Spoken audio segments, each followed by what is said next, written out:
Emmy Award winner Bradley Whitford is starring in a new show about the internet boom in the 90s. Things loaded slowly back then. Maybe you ought to look it up on today's internet. Valley of the Boom, January on National Geographic. There are his eyes. Welcome to Content London. Welcome to the 6th Content London. Before we get into the session, I'd just like to say a few words about where we've come from and a few pieces of housekeeping. So this has grown over 6 years from a 200-person to a 2,000-person event, which has its own challenges. Content London is a conference, a development marketplace, and a host for premieres, screenings, writers' workshops, script competitions, a one-day kids conference, and a one-day unscripted conference. In order to offer something for everybody, fitting all of these things is our biggest challenge. In central London, there's nowhere with a capacity of over 700 seats, and we really don't want to move to XL. I think we'd all die a little inside if we did that. So our solution is to work across 2 venues. This year, we've taken over the whole of the St Pancras Hotel as a complement to King's Place. We hope this solution works. We think it will. It's a 5-minute walk if you walk fast. It's a 10-minute walk if you don't. It should solve the problem of space. Just remember, if you can't get into a session, and there will be times when you won't be able to do that, you can stream it, streamcontentlondon.com. Just put your email in, it'll go straight to your device. There are also overspill rooms across the venue. So do let us know what you think. We will be publishing a delegate survey after the event, and we'd like to hear your thoughts. We hope you enjoy it. We've got some great stuff lined up for you. And to kick things off, we have a session which we feel is a little bit different. We have a fantastic panel of experienced drama business executives who are going to talk to us about the state of the nation, the state of the drama nation. But we know that drama isn't produced in a vacuum. So we thought we'd start the conference off by considering what are the challenges, what is the environment in which you make, distribute and broadcast drama. I'm not going to make introductions about most of the panel because you know who they are, but I will introduce David Engels. He's the pearl around which we are going to build this session and move it out into the bigger conference. David is a Belgian ancient historian, so he's somewhat out of position today. And I think that to kick things off, he's done an awful lot of work on the history of the Roman Empire, the narratives that come out of ancient history and how they apply to the world we live in today, on the current crisis in Western societies, and is a leading authority on all of that stuff. So we thought we'd start by him setting some context in a very professorial way, and then we're going to pick up a conversation following that. So would you welcome David Engels?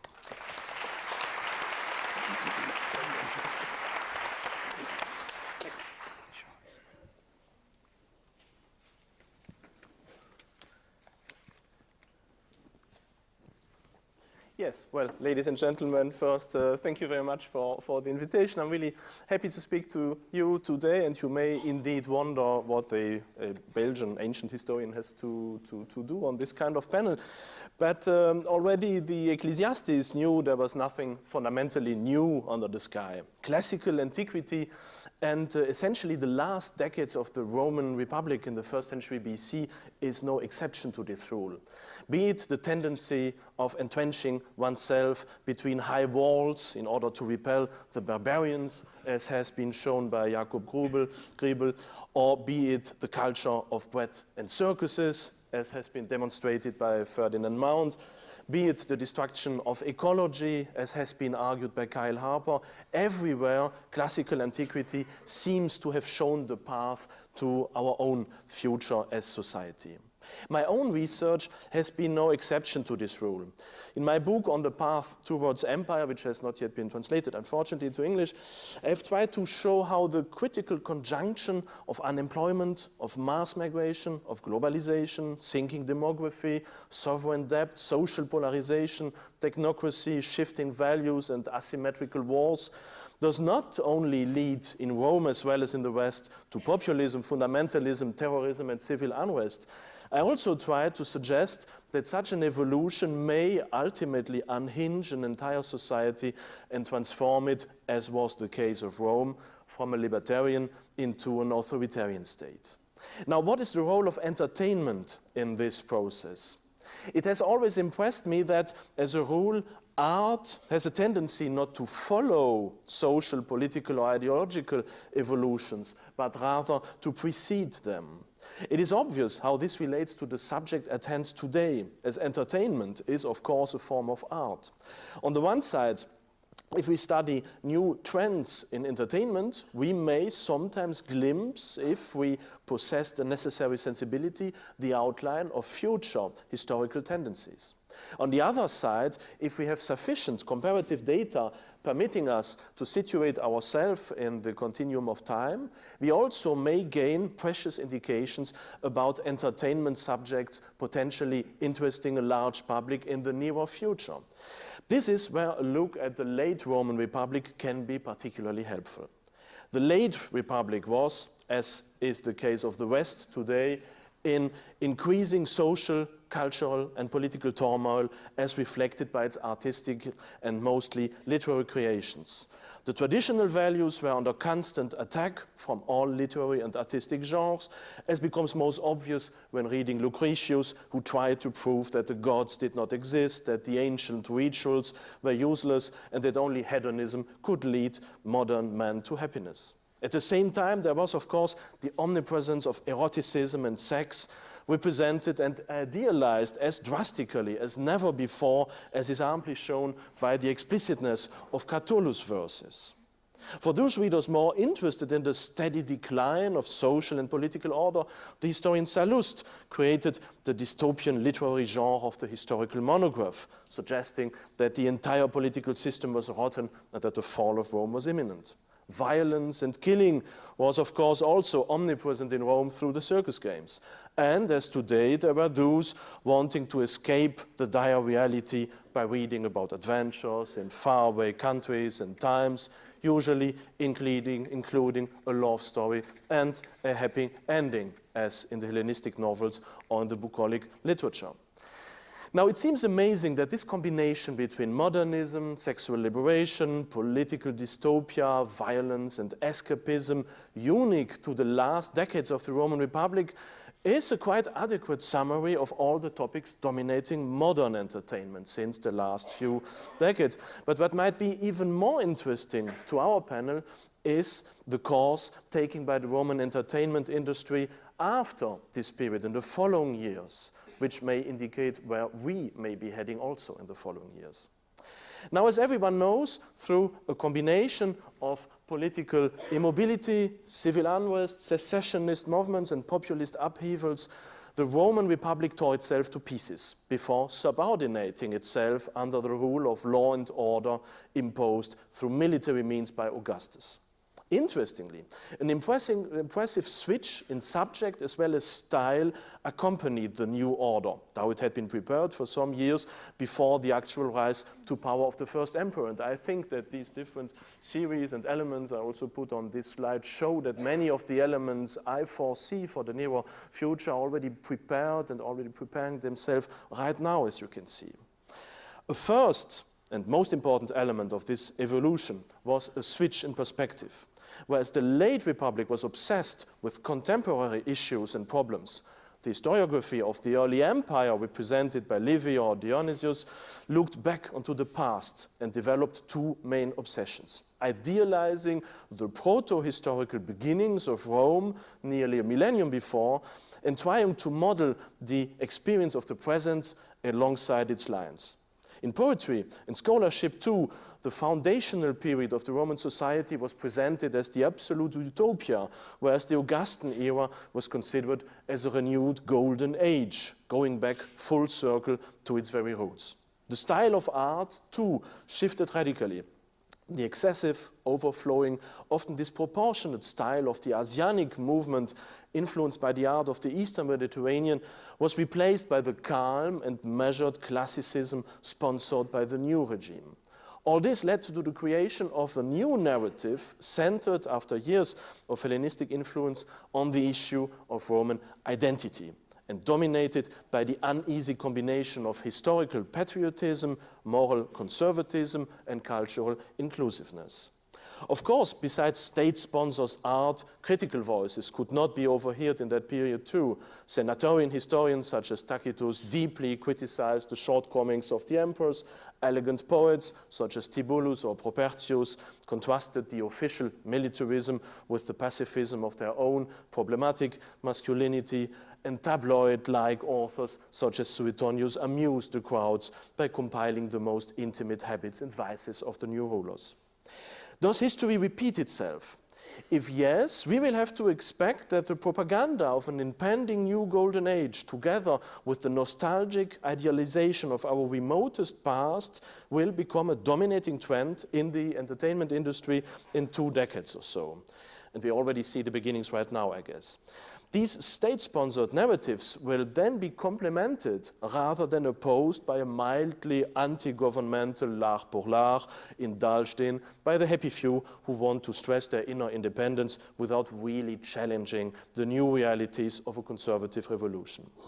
I leave now the decision to the panel whether we should learn from history in order to avoid future trends such as these, or rather in order to benefit from such first-hand knowledge. Thank you very much for your attention. Thank you very much,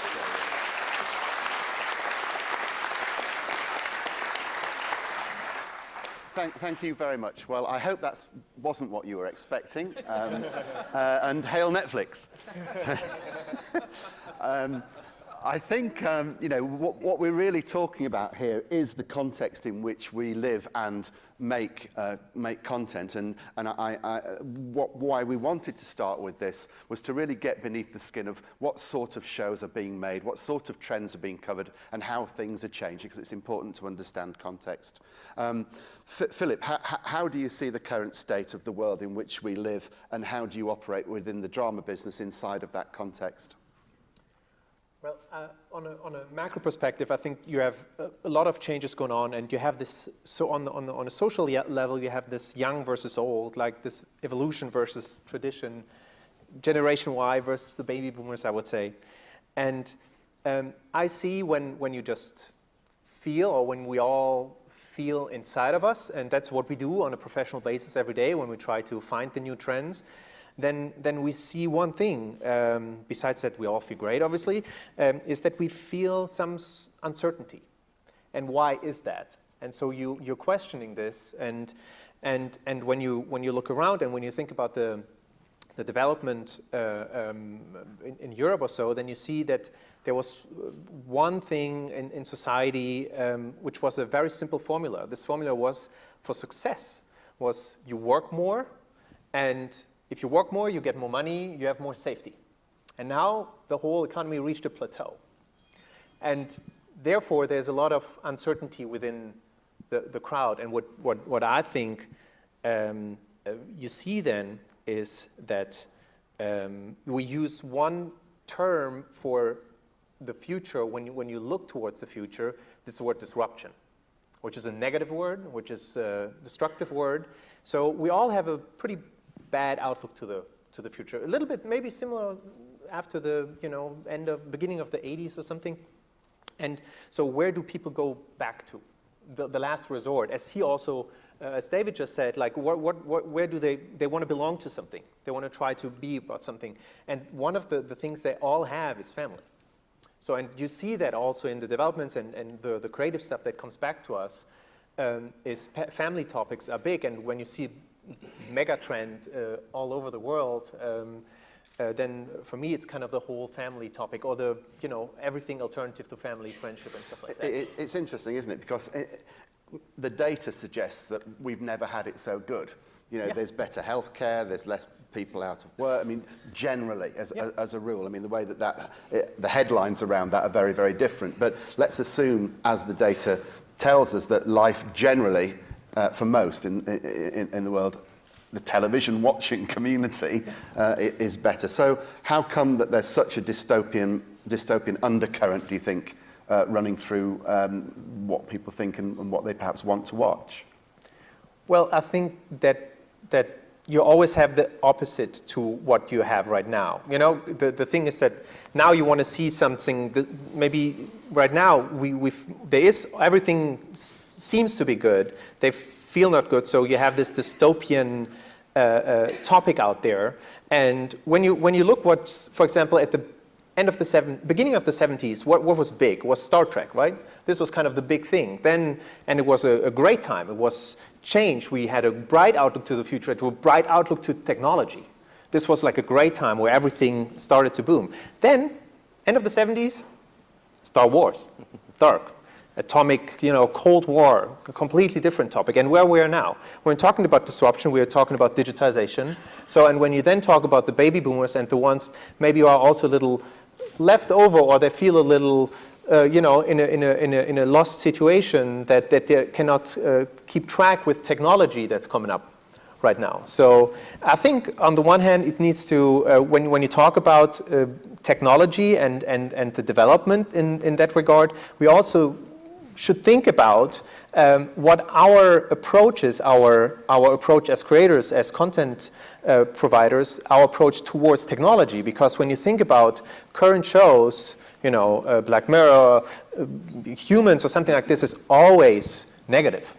So when I think about AI or big tech topics, we think like, okay, they're taken over at some point. When I think about AI, I'm thinking about that my tasks get automatized and I can spend more time with my wife and my kids. Yeah, yeah. So I think you just have to maybe try to find a different way towards it. Yeah. It's right now it's kind of hard to say and it's very theoretically, but I think maybe we find creative aspects to implement that also in our storytelling. Simon, when you think about drama within the context of what's happening in the world, how does the world inform what you do you think? What are the big trends and issues? And is it different now to how it was 5 years ago? Does it inform your development? Yes, I think it's very different. And I think, I guess, to be glib about it for a moment, one of the challenges for those of us who are creating drama, essentially fiction, is that the real world right now is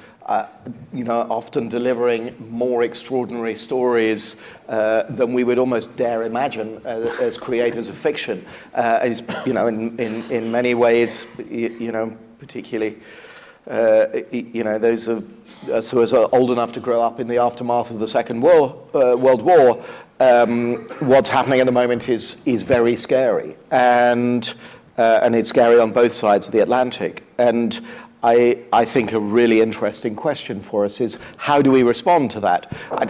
How do we respond in some way because there's a storytelling imperative that we have to deliver on, because we can't, as human beings, not respond to the world we find ourselves in.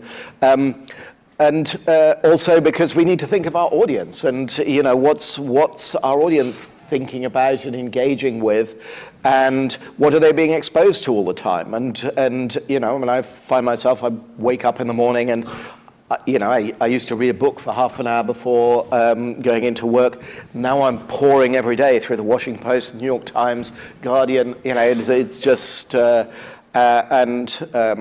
think we do have to respond to that. And certainly when I look at what we're doing, that's a very live and actually incredibly exciting topic for us. So do you see a change in what audiences want to watch then? Are you sort of at a very sort of granular level think, well, look, is it actually now more escapism, more sci-fi, or is it more context? Well, I think that's exactly the question I don't know the answer to. I mean, I think, I think on the one hand, we want to escape. And yes, I think delivering really compelling escapism is it's always important, but it's probably more important now than ever in terms of, giving your audience some time off. But I also think there is, there are things that we're worrying about that we sort of want to see reflected in the drama that we engage with. And, it's a commitment of time and energy to watch a show. And, I think that has for an audience to respond to the world that we're in. Yeah. Well, we're surrounded by Brexit here in Europe. Katie, in America, you're surrounded by the political situation there. And I came here to escape that. for better or worse, how does what's going on in the world affect what you do? So I think, you know, it's sort of, when you think of it writ large or philosophically, I think the biggest challenge right now is there's such an empathy gap globally. And I think that we have a great responsibility as purveyors of content to examine that and look at how do we create series and characters and dramas that expose the audience to different ways of life, different points of view. How do we create a global conversation? And what we call it at our company is we talk about necessary narratives, because there's a lot of content, and I think there's no longer a reason to do something that isn't in some way necessary.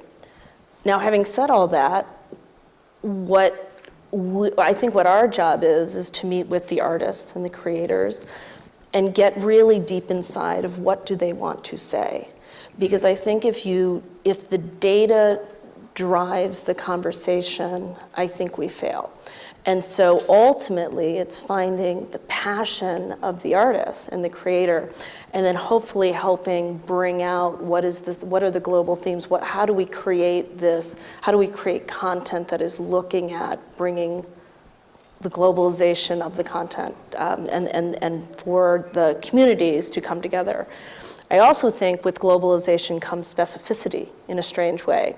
And when we did Narcos, there was no scenario that anyone was looking for a show set in Colombia in the 80s about Pablo Escobar. There's no way anyone was looking for that. But we had Jose Padilla and Eric Newman. They came in with this amazing, very specific concept. And it just so happened that Netflix was looking to open up South America. And that's really, they wanted the show to succeed there. And so we set out to do a really compelling, specific show. It ended up being, if you believe the metric, we don't get data from Netflix, but if you believe the metrics, 27 million people tuned in to watch that show. I mean, everyone talks about Game of Thrones as being a massive global hit, and it is. 16 million people watched. So it's a massive show. But if Ted Sarandos would have come to us, we were doing a little show called Hemlock Grove with Netflix at the time with Eric Newman, and come to us and said, hey, can you come up with the biggest global hit for us? We need a massive global hit. We would have made so many mistakes. We never would have we never would have thought Narcos was that. We never would have done in the US, certainly, subtitles, or you don't do subtitles in the US.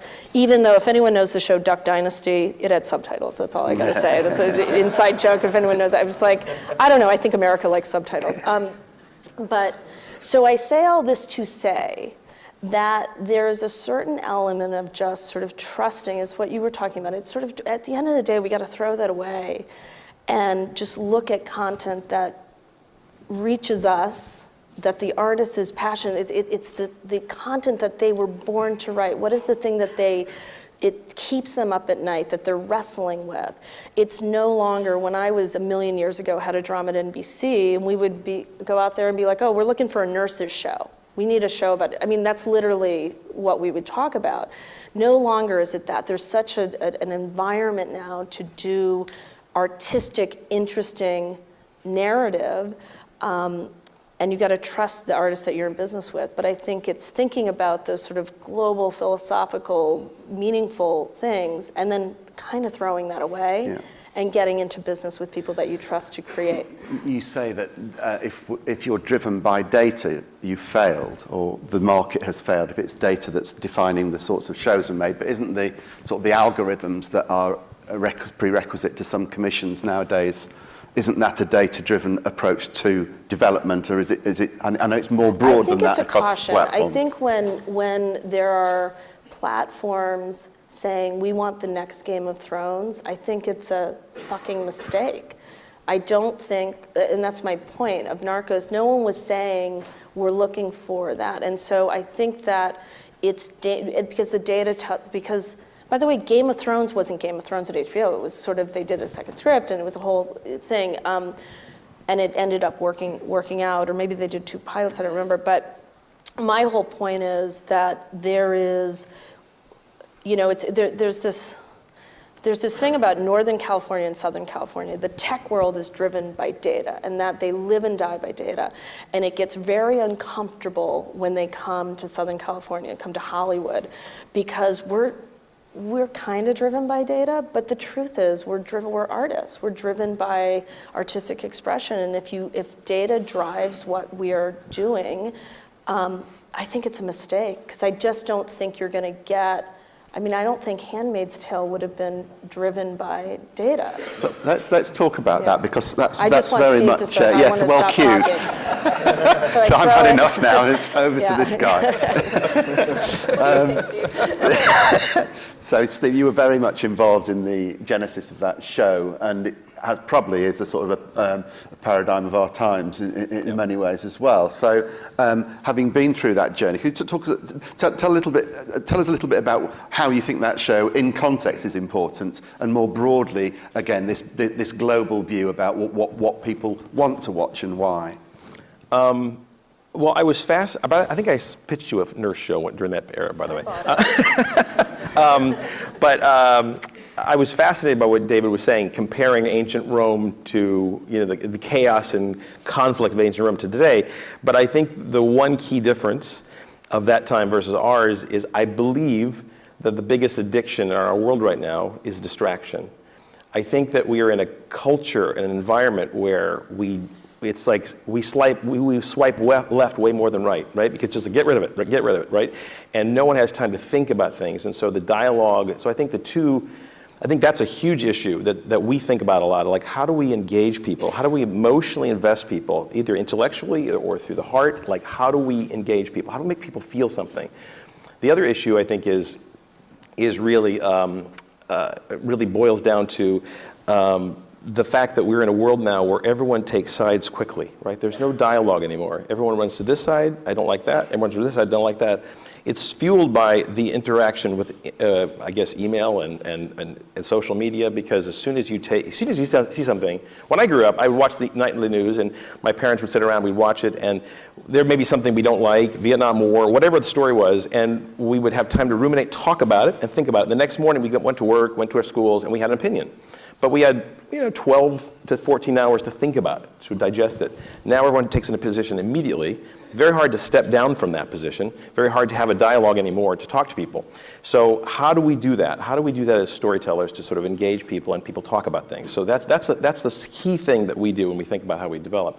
So with Handmaid's Tale, I was first approached by a very, very good writer to do this, and she said, would you consider doing this? We had some rights to it, but it was a little complicated. The rights was very, very complicated. And I had not read the book. I had not seen the movie. And so she said, just please read it and call me back.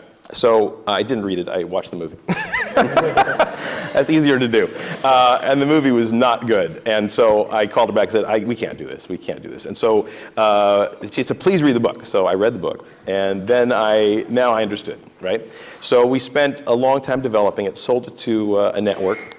And there was a little bit of fear, I think, that the subject matter is tough, it's difficult, and so how do we tell that? So we basically told if you've seen the show, the first season of the show was basically the pilot of our other network. Everything was sort of revealed because there was a desire to move it forward, right, move the story forward. They ultimately passed on the project, correctly so, and took it out, and I took 4 months trying to find a female writer to replace the writer we had, and I couldn't find the writer, kept looking. And my good friend who I produced a show with, I was a producer for many years, and Bruce Miller, he came and said, please let me do it. I said, you can't write this, you can't do this. And ultimately he came in, very much what you were saying, Katie, it's the passion of somebody. Like, don't decide that they're right or wrong based on who they are, but let them come in. They came in, he pitched this beautiful story and of how to tell the story. And I think the reason, going back to sort of being thoughtful and being engaged in something, if you watch the pilot, the story is told from this perspective, literally, from a woman walking down this. You don't quite know what's going on, you don't understand the world, you don't understand the context of it, because it's very hard to digest in 1 hour. This was a very slow, sometimes people say too slow, but very, very sort of immersive story. And I think it made people think, it made people talk about it, it made people engaged in her life. And I think that's why it worked. But it was Bruce's vision, and he did a beautiful job. Faith, we've talked a lot about responsibility to date in this panel, and whether or not the drama business in the projects that you put on screen has got a responsibility, and if so, what is that responsibility? Where do you sit with regard to the responsibility of producing something not in a vacuum, but for the betterment of the world, perhaps? Well, I think we absolutely do carry that responsibility as dramatists and program makers in whatever form. I think, the one observation that I have all the time, both, at work and, in life outside, is that the world that we live in at the moment is extremely complicated. It's extremely chaotic. It's divisive. It is a form of chaos and very, very anxious making. And I think that a response to that often can be to polarize views and to jump very quickly to an opinion, because in need to find certainty, people need to kind of have their position. And I think that what's interesting as a dramatist is being able to shed light on subjects that are ones that are, even if they don't necessarily highlight a particular issue, they highlight something broader, an ethos or an approach or a set of belief.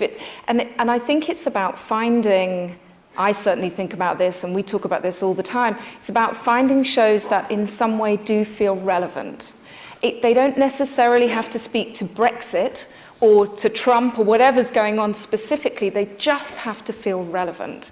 And in feeling relevant and in earning their place, they then connect with an audience. And how you do that, God, it comes back to the people who are the true creators and the true artists that we work with, and they are thinking all the time, if they're at the very top of their game, about those stories that, of course, will in some way speak to an audience and connect with an audience.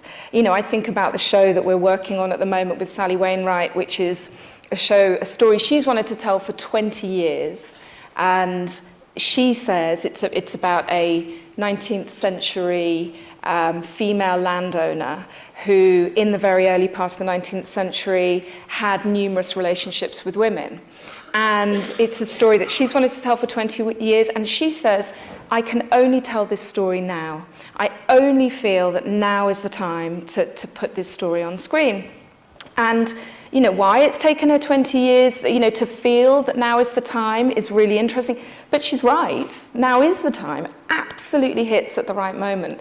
And I think being aware of that and being aware of all of the stories that people come to you and want to tell, thinking about how they will connect with an audience is absolutely key, absolutely central. That's, I think, really significant, isn't it? I think Marshall McLuhan, who's one of my patron saints, said that the medium is the message, and the media is the message to an extent today, isn't it, in terms of the technology and the stories that are at large and sort of omnipresent. And it seems that the most dramatic place in the world is possibly a teenager's iPhone screen. That's certainly what they seem to watch most of the time. Why can't we program to that? Why hasn't it been done yet? Do we want to? I mean, do we want to? It's a question. Do you want to? Do you want to? Should it be done? But if it not, is. why? You can watch anything on your iPhone. Of course you can, but is it as much about form and content? I mean, but I don't think a teenager thinks in those. They think I can watch. How do they? Plus, I think what do teenagers watch? But I can watch. Reaching a younger audience, though, is possibly one of the biggest challenges you have, Yeah. They Yeah. don't go and Yes. sit down in front of a That's TV right. screen. They're on the go, they've got Yeah. a phone, they're Snapchatting, they're taking their daily diet in a very different way. So to rephrase my question, Yeah. how do you meet the audience demand of the younger viewer around structure and form as well as delivery? Is there a way forward on that? I just don't know if it's all about structure and form. I think, that teenagers, young people are humans like anyone else, and they need to connect on an emotional level with the characters and the stories.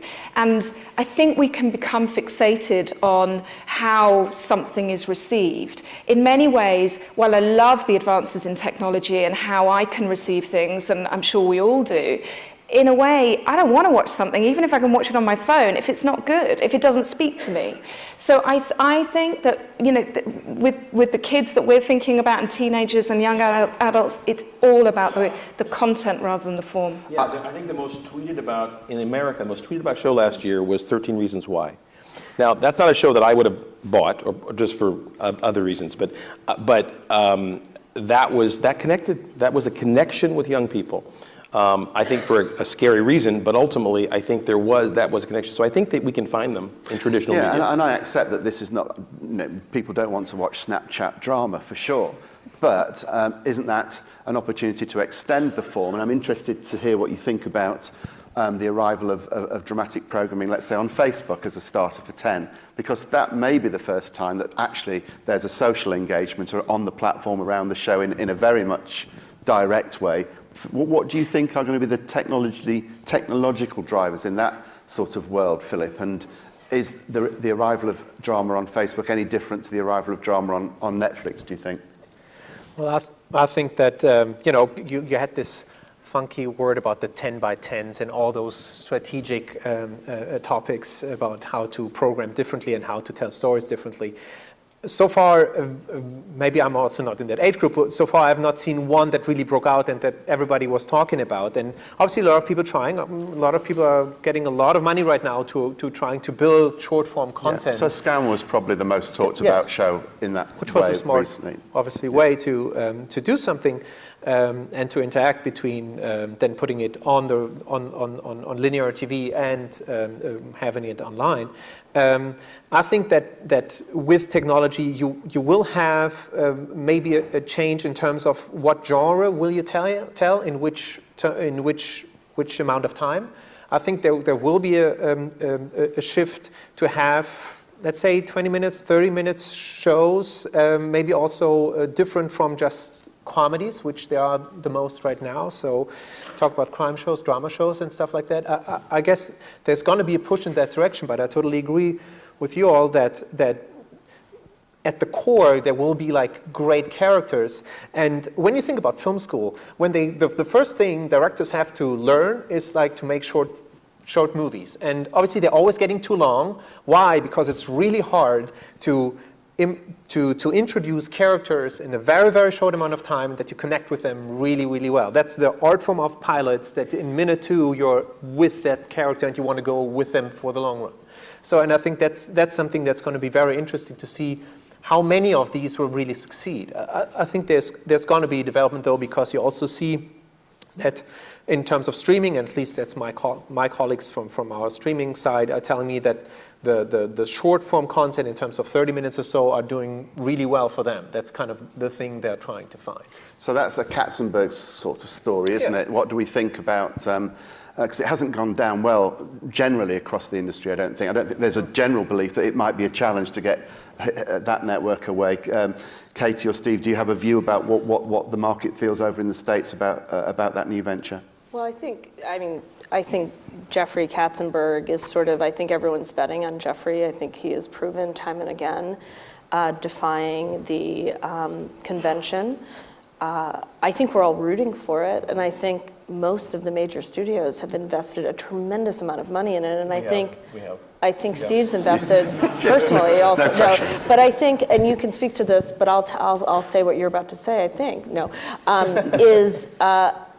I think that the thesis of the major studios investing is, we want to bet on this. If it works, we want to be part of it. So we have our investments in there, and let's see what Jeffrey and Meg can do. And I think that as a studio, I'm curious what your thought is on this. I haven't quite, and our team hasn't quite figured out the economics around it to make it a sort of viable business. It doesn't mean I'm not excited about it. It doesn't mean that when we're working with some artists that have some short form ideas, so great, we have a platform to go to potentially. But I'm not quite sure about the economics. But one thing I want to touch on when you talked about Facebook is, in 2010, when we were just launching, when I was at Gaumont, we were just launching, and we sold the second commissioned show to Netflix, Hemlock Grove.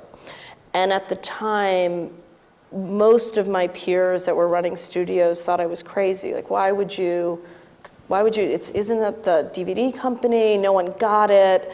There was concern about them taking distribution. It was a totally new model. And I thought, why not? It's a buyer, and we were doing this little horror show that I didn't feel necessarily could fit anywhere else, and we loved, the critics hated it, but we loved the show. So I look at Facebook as, I look at it as great. There's another buyer in the marketplace for content. We haven't been knocking on their doors. It's not the first stop we're going to, but doesn't mean we wouldn't. But I look at all of these things. We have to remember in 2010, people thought Netflix was not a joke, but just didn't know what it was. And so I think all of these, whether it's Apple or whether it's all of these platforms, is just another place to engage eyeballs and audience for content. I guess my point is, I don't think we might ask them kind of what they're looking for, but we don't approach a development process of content any differently because we're pitching it to Facebook and because I completely agree. It's really interesting. Our development doesn't start with the buyer. It starts with what does the writer want to say, and where does that play only ever comes sort of further down the road of development. The first thing is, what do they want to say? And of course, within that, we're asking ourselves, how will that speak to an audience today? That's absolutely front and center of our mind, but not necessarily how will they watch it. Sure. It's quite a middle-aged group of people, those writers, though, aren't they? They're sort of, they're not necessarily coming from, a very edgy, millennial, some, but generally it's a sort of a very well-educated, white, middle-class group of people. Well, I definitely think that there has been an establishment of writers in this country, and I think that is absolutely changing. I think there's huge amounts more work to do, but I think it's really changing. I know I'm not the only producer in the UK at the moment talking to younger writers and writers from all over the breadth of the country and the world, and we all know that ultimately those voices will be the voice of the future, and that's an essential part of as an audience member and as a producer, whose stories do I want to hear? Yeah. What would the Romans do, David, do you think? Well, obviously I'm not the most qualified in order to speak about new technologies as an ancient historian, but I've always been surprised by two facts. On the one hand, it comes, of course, down to the story all the time. If you look at the development of entertainment, it's all about content in one way or the other. So the form is, if it is presented as an opera, if it is presented as a show, as a novel. Finally, you have the medium on the one hand, but on the other hand, you have a story that has to function. And I've been surprised in that domain by the recent evolution that if you compare, for example, movies from the aftermath of '68, which were very socially engaged with heroes who were more of a rebel, revolting against society, but finally shaping their own little happiness outside of this dire world. There is such a huge contrast between this this kind of socially engaged political topic on the one hand, and the emergence of what functions today, and which is essentially the very old, very archaic story of the providential hero, be it Harry Potter, be it The Lord of the Rings, be it the Returning Queen in Game of Thrones. Everywhere you have this topic of a society in disorder, waiting for the providential hero who will restore something very archaic. And that is, of course, not a new topic. That's a topic you can already trace it back to Ulysses in some way, to Homer. So this is a very old narrative that is coming back today, which wasn't that present at all in the 60s or the 70s, I would say, and which is often combined also with a very dystopic description of desolate landscape, of post-nuclear war, of zombie attacks, all these kind of very dark, very sinister stories which would not happen like that in the 60s or 70s, which are very present and which announce to a high degree what people seem to be afraid of on the one hand, but there is also some kind of longing for the destruction of all this world, which doesn't seem really to function, and to restore it on a saner, if more archaic base. So that is what I would say on the part of the subject, and you see, of course, analogies to this in the late Roman Republic, as I tried to show. On the subject of the medium, what is also surprising me from a historical point of view is that all the evolutions we see in the last decades seem to tend to an ever more refined presentation of this content. But if you really look at what is happening, it is going back to something ever more archaic. If you compare, for example, the huge effort that had to be put into the production of an opera in the 18th century, for example, where people who didn't know each other afflued every evening into these highly decorated opera houses, seeing in 1 or 2 hours a form of entertainment which necessitated a huge preparation by all form of artists. So something very complex on the one hand, and you compare that to what is happening today as a general form of musical entertainment, an evening in a disco, for example, where basically with all this technical stuff we have today, it comes back to prehistory. People gathering somewhere in the dark around the fire and doing boom boom on drums. What was that? So this is going back thousands of years in some way. And so I would say that the medium isn't necessarily the most important. Even the progress in medium can hide, in fact, a retrospective or really archiving tendency. And I think that elements like, for example, drama on Facebook, permitting people to interact in small groups with short content, is for me something very old-fashioned, something very archaic, which is much more reminding for me to the everyday entertainment of the Romans, who went from one theater to the next circus, looking a bit at a very various thing like the gladiators, and then a chariot race, and afterwards a little piece of Iculus in another theater with their little group of friends going here and there and only looking parts of. So for me, this new trends also in entertainment technology seem very similar to things happening thousands of years ago. We're going to throw it open to some questions. I think we've got a couple of microphones in the room. Have we got some microphones in the room? So if you'd like to ask a question, would you put your hand up, please? Anyone got a question? Is it too early in the week for a question? It looks like it's too early in the week. All right, you can warm up, maybe ask one later. I'll ask if anyone wants to ask a question a little bit later on as well, if one springs into your mind. I think coming back to talk more structurally about the business is important. I think one of the big trends at large at the moment is how is the traditional broadcast production business going to adapt and survive against the threat from SVOD, and it seems there might be a sort of a renaissance of co-production heading our way in that respect as people try to assemble alternative propositions. There's certainly a lot of SVOD, local SVOD propositions being germinated in markets, certainly across Europe. Simon, what do you think structurally in the television and drama business is going to change over the next few years, and what ultimately will be the biggest threat to Netflix? Well, I think two things really. I mean, one is I think the co-production model at the moment. We work a lot in the co-production model. It's most, if not all, of what we do. I think it is increasingly challenged. I mean, it's harder and harder to make the numbers work on a co-produced show, and that's the world we're living in. I mean, broadcast audiences generally are declining, and many of the broadcast groups internationally are just small in terms of balance sheet and capability and revenue base, and so it is a very it's a tough environment.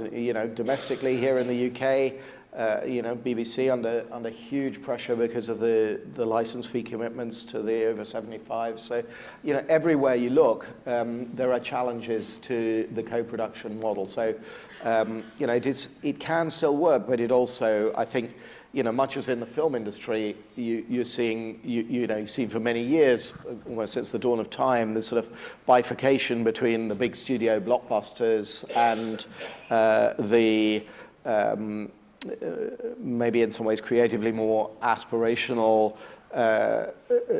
independent films. I think, to some extent you're going to see some kind of bifurcation like that in the co-production market, where co-production simply can't compete in terms of raw budget, so they have to compete in other ways, have to innovate in other ways. And I don't think it's necessarily unhealthy, it's just a fact of the economic environment. Now, in terms of the competition for Netflix, I think the history of the internet in all kinds of ways has been about the opening up of distribution models, and I think the big challenges to Netflix are coming down the pike in terms of the arrival of niche or studio-specific streaming services. And maybe ultimately, even more importantly, in the arrival of the open model, the kind of, one can imagine, the kind of app store model that ultimately may be rolled out fully by Apple. It's already there in a kind of nascent way, and Amazon channels quietly as a platform for distributing not only their own channels, but other people's channels, is becoming a more and more powerful platform. And, ultimately it comes down to audiences' desire and willingness to find, it comes back to the shows, it's back to find the things they want to watch, however they're presented to them, and finding the right channels to reach your audiences. And so I think people who are operating closed models and trying to own the internet. You think back to the day of things like CompuServe and AOL. They were amazing in their time. They look like irrelevant models today, and I think that's the challenge. Interesting. Katie, how is the changing drama landscape affecting your creativity as well as your commerciality? What's changing at the moment for you? Well, I think great question. I'm not going to answer that one. But just to dovetail off of that, I think what's also happening is the budget level. So when you have a show, we have a series that's not yet announced, so I can't talk specifically, but it's 10 episodes, $100 million. What's it called? Good question. I'm not going to answer that. But when you're dealing in budgets that are in the 10 million per episode range, I don't know, there are 3 or 4 buyers right now that can do that. So if you're dealing in a drama that's between, $4 and $5 million an episode, you can start to think about going territory and building your kind of financing puzzle. And there's a real, there's a line in the sand in that. And so that is one of the drivers when we look at world-building shows. It's really hard when you're looking at the economics and building a financial puzzle as an independent studio, we must do that. So that's one thing that delineates our sales plan. And so I think for us, we want all the creativity to come in and not be, we don't want the tail to wag the dog, we don't want the model to, but it does, what's great about these new platforms and now Netflix being a legacy platform, I suppose, is that you can do shows like The Crown and some of these really massively budgeted shows.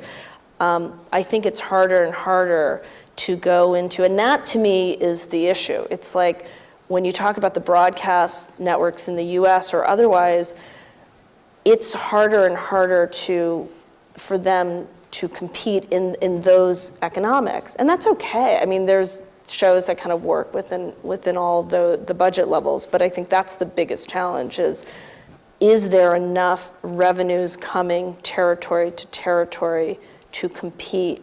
And is there going to be just a ceiling on the number of the crowns out there? I just don't know. So if you were running a broadcast network right now, what would you be doing? What would be your top I'd be three looking things? for a job. Right. Yeah. Okay. Observation. Sorry, Faith, go ahead. Just one observation around broadcast, and particularly thinking about something that we've seen here in the past few months on the BBC is, and this goes back to a point, Philip, you were making at the beginning, which is that there are those shows that do still pull together communal viewing, and that they may be family, or that may be your social community, your community at work. They tend to be multi-generational, and when they come along, they absolutely smash it. And you look at a show like The Bodyguard, and what The Bodyguard did on the BBC was it really did connect with multi-generational audience and a huge audience. Now, you can't design those shows. I don't think anybody knew, I wouldn't expect anybody knew when they were going into that it would be a show that did that.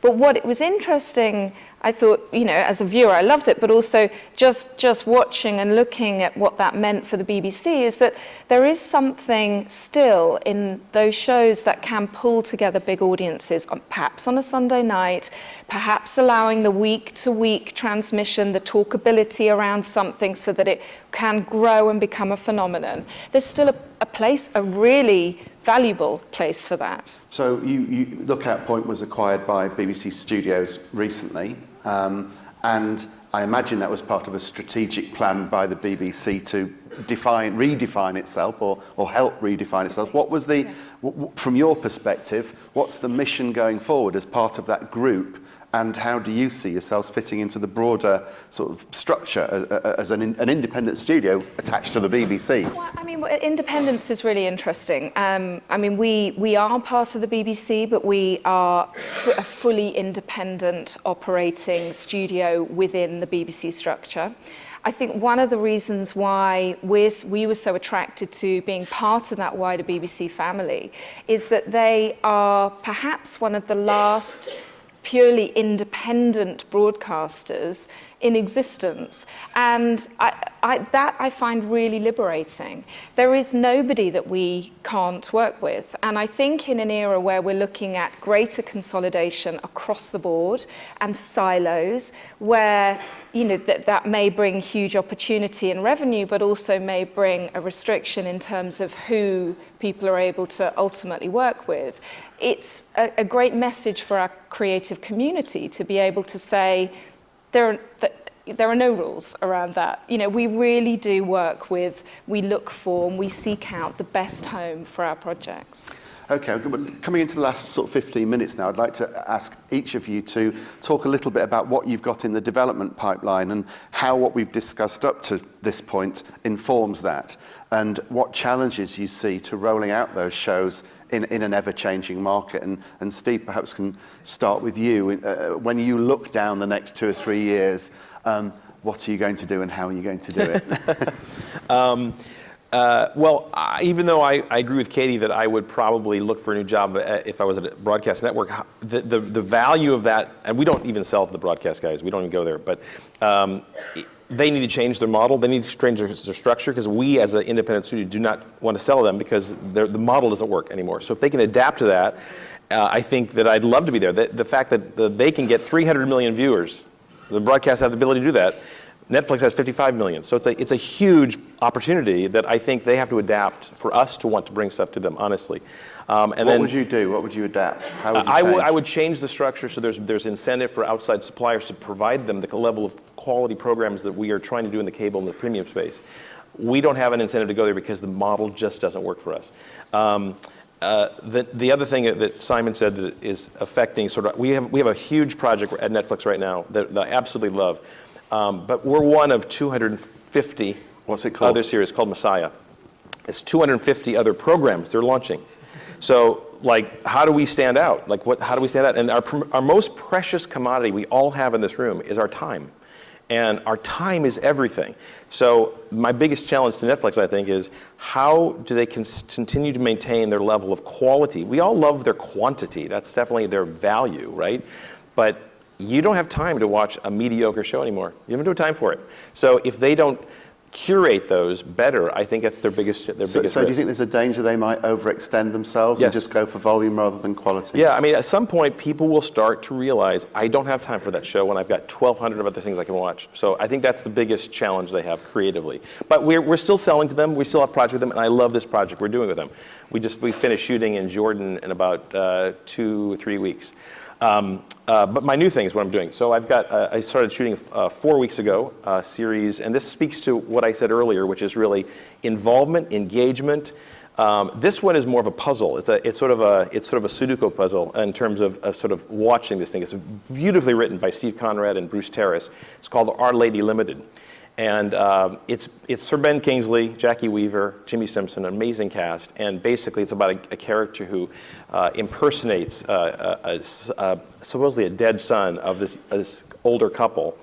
And he basically is doing this to gain the inheritance of this family.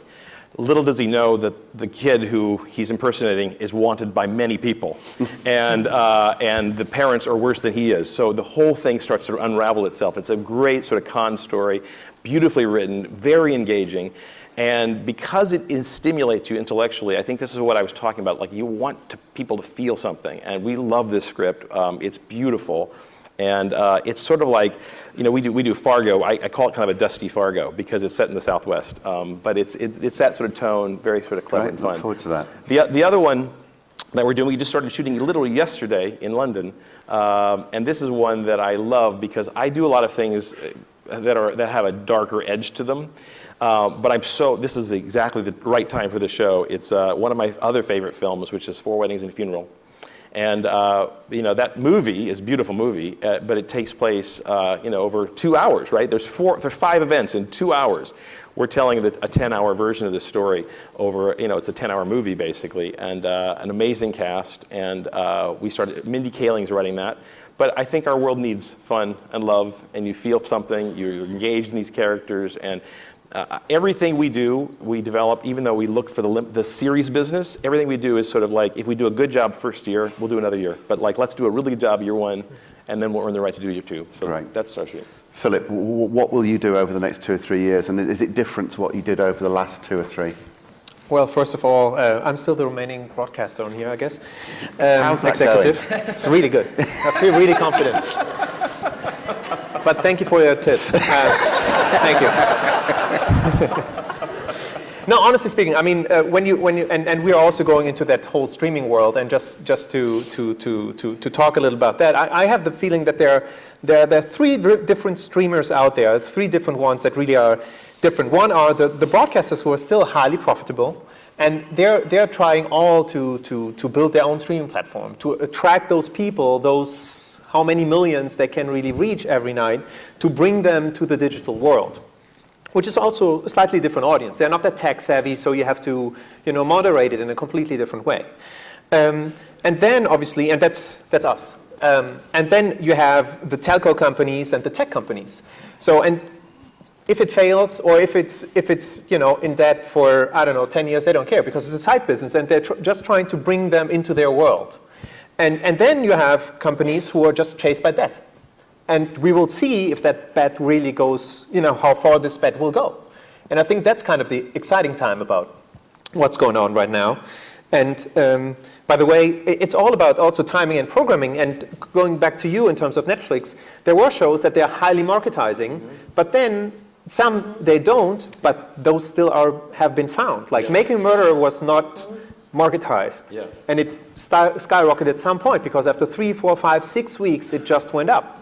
And other shows in that summer was like, I don't know what it was even, weren't that successful. So at the end of the day, I think, and that's for every content on every platform. If you have great content on every platform, it will be found. It will find its audience because then the word of mouth at some point is going to kick in. And because we're all so connected now on different social platforms, something can really skyrocket in no time. What I do different, on the one hand, we are really exploring the new business model, which is a completely different one. We are not going after just the numbers, it's more about the subscribers. So the money we are investing into content is also sort of marketing money to find new exciting stuff there. And there we are just right at the beginning, so I cannot really talk a lot about that.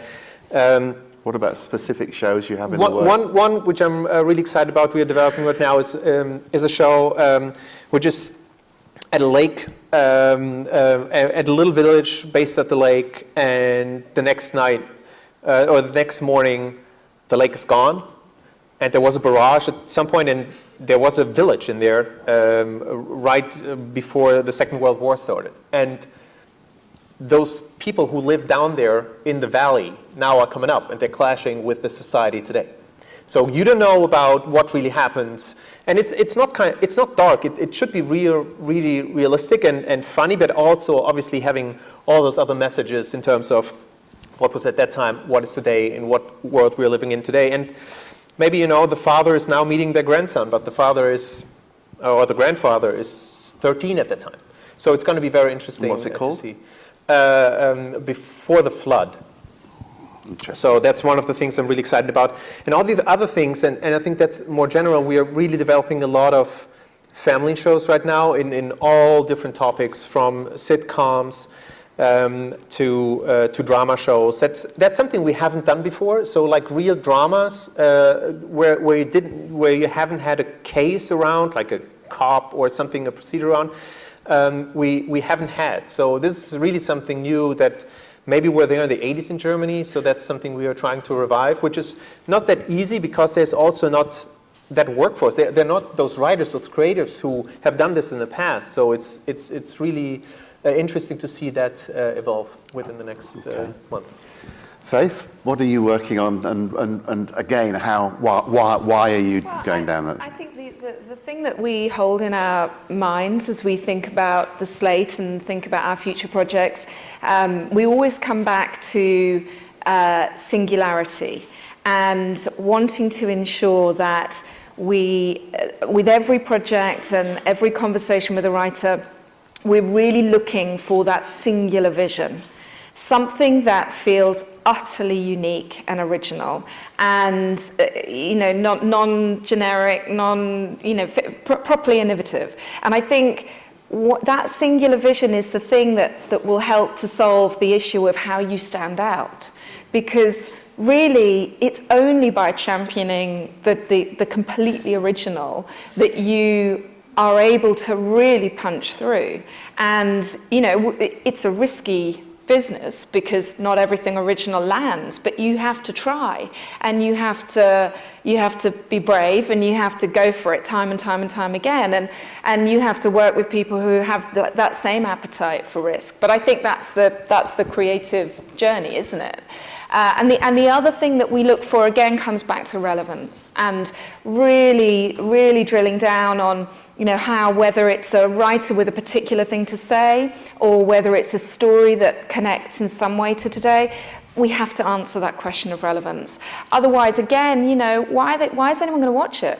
Why are they going to care? So specifically, is there anything that you can share with us that you're particularly excited about coming down the line? Well, we're in post-production on our adaptation, Andrew Davis's adaptation of Les Miserables, which is both high risk and highly relevant. We've gone back to the the intention of Victor Hugo when he wrote that book.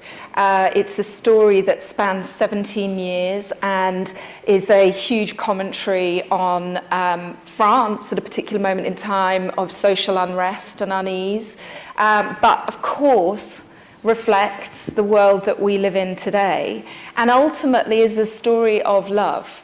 Not just romantic love, but love and hope and, you know, familial love and parental love and redemption.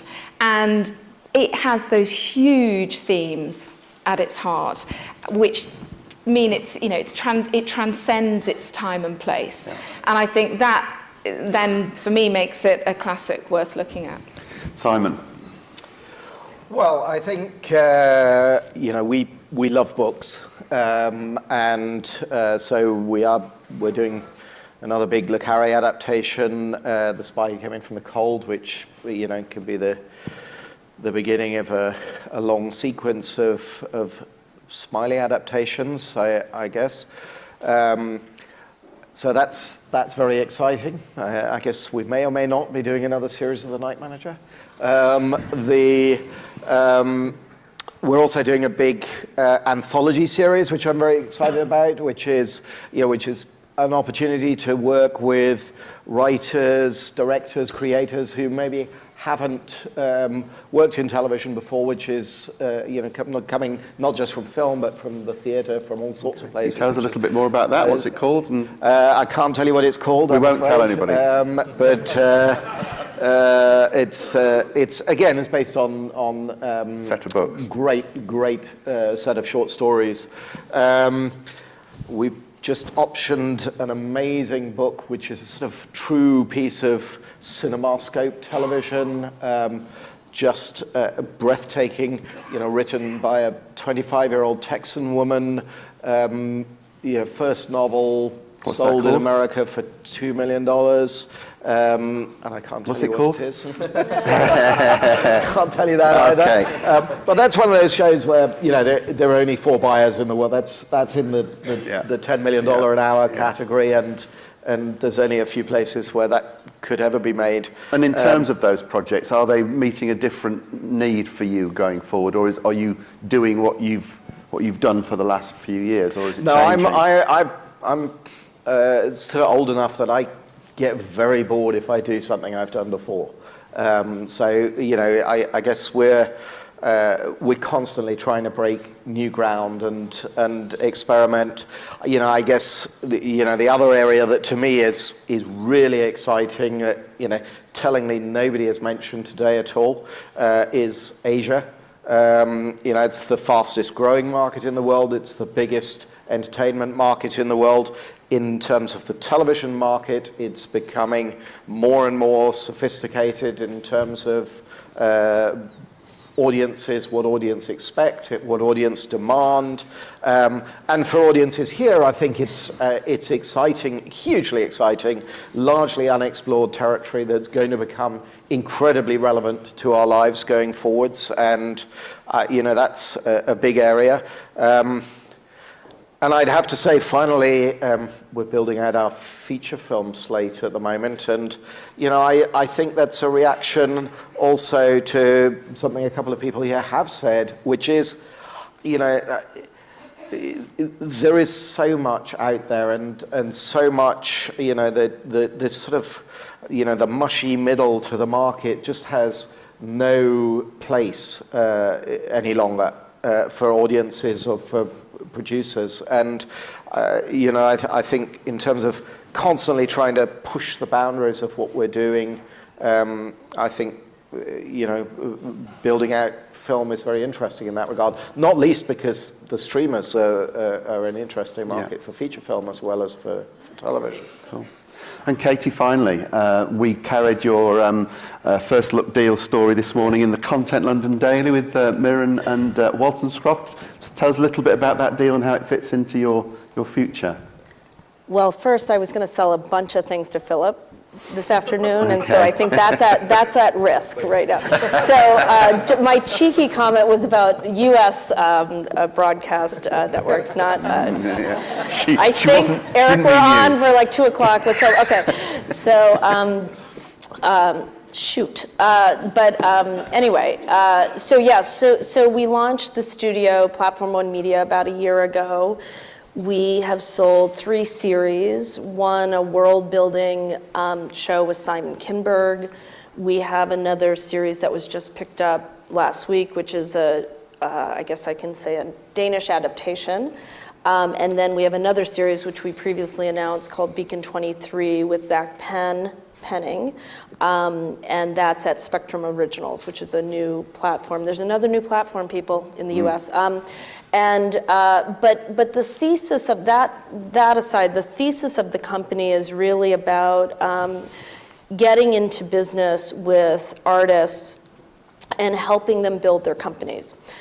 Simon and David being an example of that, and we were thrilled to announce that at Content London. And there's a real arms race right now for showrunners, and certainly in the U.S. that is that is something that we have built our businesses on, in terms of you hire a showrunner to create a show. And it's just impossible. And now we are all kind of facing the prospect of elevating people that haven't done that before to run a show. And when you're arming them with a $50 to $100 million per season company, if you will, it's daunting. So one of the things that we love about the Simon and David deal is they are bona fide creators, showrunners. They want to cultivate an environment for their company where they can bring in younger, less experienced, but visionary writers, and it gives us as a studio a comfort level, and I think for the buyers a comfort level. They work together, they work separately, so we're really thrilled with that deal. We've also made a deal with Laura Dern to help her grow her company. She's looking to star in something post Big Little Lies, so we're looking for a vehicle for that. In addition, she's a tremendous producer, and her reach is sort of quite astonishing in terms of the types of directors and writers that we're getting into business with. And we have a couple of other deals like that we haven't announced quite yet. Good question, I'm not going to tell you.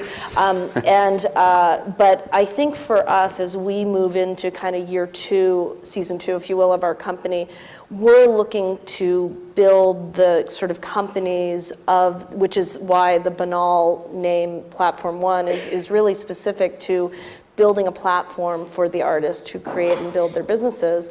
And lastly on that point, if you look at each of those as a P&L, and while maybe 90% of that P&L is the series that we create, we also want to create a bigger, better, more interesting value chain around content and artists. Because as you see in this world of social media, I looked a lot at what Reese Witherspoon is doing, and it's tremendous how she's grown a company. So we're trying to provide the sort of resources and capital for the people we're in business with, because I believe artists are creative not just in one lane. In terms of features, we're going out with later this week, we're going out with a feature project. What's it called? Again, awesome question. So I think that when you work with someone like Laura Dern, who has is more of a feature actor, producer than television, it's providing her the platform and the resources to be able to kind of, let's look at good ideas and what's the best form that can take. What are the other things you're interested in? How can we help put capital and resources against those initiatives? So that's been really exciting for us, because we feel as an independent studio, you've got to zig and zag, and what worked 8 years ago does not work today. The market conditions are quite different. So how do we create revenue streams around talent, as opposed to simply what are the television series that we're going to produce? How do we create a better, bigger value chain around all of it? Cool. Before I thank the panel, we're going to take a 10-minute break, and then we'll be back in here for 3 back-to-back half-hour sessions, which is the A to Z of drama in numbers. So lots of really exciting stuff. Thanks for being with us this morning. I'd like to thank the panel.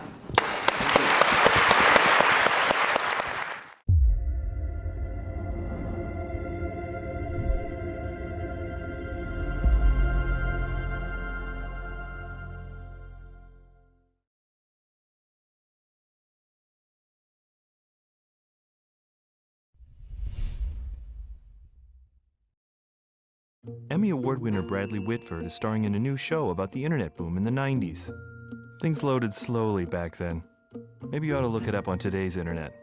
Valley of the Boom, January on National Geographic. There are his eyes.